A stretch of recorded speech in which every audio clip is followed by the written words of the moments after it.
Friends, ఇక్కడ నుండి చూస్తే ఇనుము, దగ్గరకు పోతే గుండు, పట్టి చూస్తే పండు, తింటే తీయగా నుండు. ఈ పొడుపు కథను ఎవరైనా విప్పుతారా?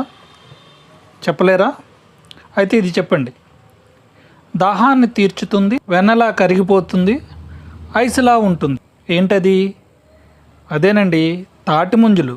వేసవికాలం వచ్చిందంటే చాలు, మామిడికాయలతో సమానంగా అందరికీ నచ్చేవి తాటి ముంజలు. నచ్చడమే కాదండోయ్, నిజానికి వీటిలో బోలెడన్ని పోషకాలు ఉన్నాయి. శరీరానికి కావలసిన నీళ్ళ నుండి క్యాన్సర్ కారకాలని తరిమి కొట్టే వరకు ఎన్నో రకాల ఉపయోగాలు ఉన్నాయి. ఈ ఐస్ యాపిల్లో కాల్షియం, ప్రోటీన్లు, iron, zinc, vitamin A, vitamin C, vitamin E, vitamin K, vitamin బి7 పుష్కలంగా లభిస్తాయి. ఇంకెందుకు ఆలస్యం, ఈ సంవత్సరం తాటి ముంజల్ని ఒక పట్టు పడదామా?